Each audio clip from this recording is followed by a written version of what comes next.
Hello guys, welcome to my channel Bithika Som kitchen. আজকে আমার recipe মুরগির স্টমাক চচ্চড়ি। দেখো, আমি শুধু এখানে স্টমাক নিয়েছি 750 গ্রাম স্টমাক। এটা আমি ভালো করে গরম জলে ধুয়েছি 2-3 বার। গরম জলে ধুয়ে ঠান্ডা জল দিয়ে পরিষ্কার করে ধুয়ে আমি এটা রেখেছি। এগুলো আমি পরে ছোটো ছোটো করে কেটে দেবো, তাহলে ভালো সেদ্ধ হবে। এখানে নিয়েছি ডুমো করে একটা আলু কেটে নিয়েছি মিডিয়াম সাইজের। নিয়েছি এখানে 3টে মিডিয়াম সাইজের পেঁয়াজ লম্বা লম্বা করে কুচিয়ে নিয়েছি। নিয়েছি এখানে ধনেপাতা কুচি, নিয়েছি এখানে রসুন পাতা কুচি এবং ছোটো ছোটো করে কুচিয়ে নিয়েছি। নিয়েছি পেঁয়াজ পাতা কুচি, নিয়েছি অর্ধেক লেবু, পাতি লেবু, আর এখানে আছে রসুন একটা, অল্প আদা, 5-6টা শুকনো লঙ্কা আর গোটা জিরে। এটা আমি শিলনোড়ায় বেটে নেব। আর নিয়েছি কাশ্মীরি রেড চিলি পাউডার, কালারের জন্য নিয়েছি এটা। আর এখানে আছে গোলমরিচ গুঁড়ো, ধনের গুঁড়ো, গরম মশলা গুঁড়ো আর অল্প চিনি, সর্ষের তেল, নুন আর ঘি। তো চলো এবার আমি রান্নাটা বসাবো।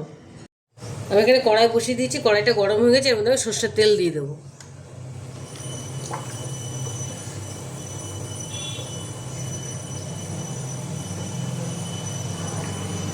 তেলটা গরম হয়ে গেছে, আমি এর মধ্যে একটু নুন দিয়ে দেবো, তাহলে ছিটবে না।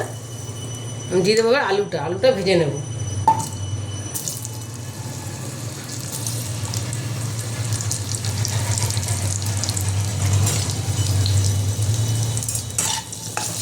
আলুটা আমি হালকা লাল করে ভাজবো। আলুটা ভাজা হতে হতে আমি মশলাটা বেটে নেব।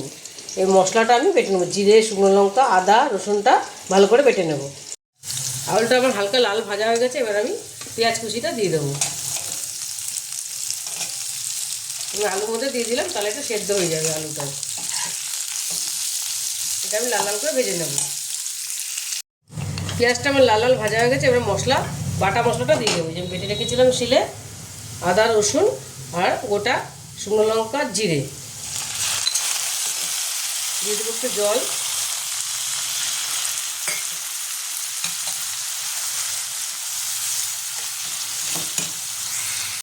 এবার আমি দিয়ে দেবো ধনে গুঁড়ো, গরম মশলা গুঁড়ো, অল্প চিনি আর গোলমরিচ গুঁড়ো। এটা একটু ঝাল ঝাল ভালো লাগে, তোমরা চাইলে কাঁচা লঙ্কাও দিতে পারো। একটু দেবো নুন, আমি অল্প দিয়েছিলাম।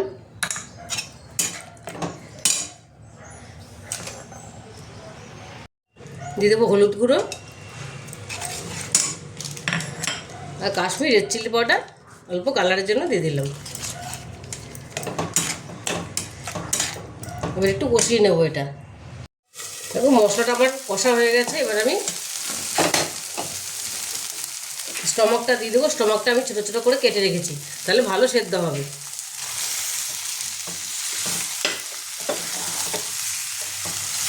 এটা আমি একটু কষিয়ে নেব।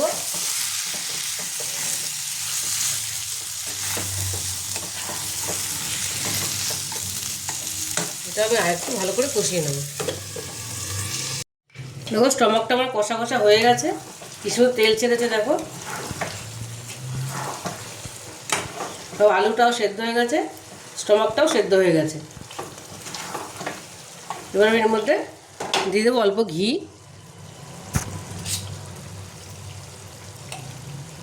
ঘিটা দিলে খেতে আরও ভালো লাগে। এটা রুটি দিয়ে, পরোটা দিয়ে, ভাত দিয়ে, সব কিছুর সঙ্গে স্টমাক চচ্চড়িটা খুব ভালো লাগে। দিয়ে দেবো আমি লেবুর রসটা।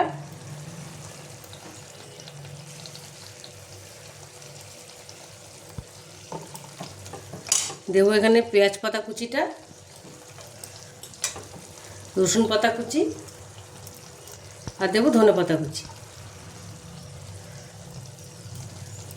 এটা আমি ভালো করে মিশিয়ে নেব।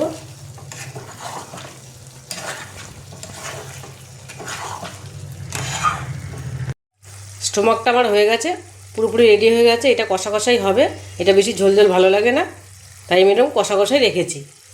এবারে গ্যাসটা আমি বন্ধ করে দেবো। চিকেন স্টমাকটা আমি প্লেটিং করে নিয়েছি। দেখো কি সুন্দর হয়েছে দেখতে। এটা খেতে ভীষণই ভালো হয়। আমি যেরকম করে বানালাম তোমরা একবার এইভাবে বাড়িতে বানিয়ে দেখো, ভীষণ আশা করি তোমাদের খুব ভালো লাগবে। আর যদি রেসিপিটা তোমাদের ভালো লেগে থাকে তাহলে আমাকে লাইক, শেয়ার আর সাবস্ক্রাইব করতে ভুলবে না। টাটা।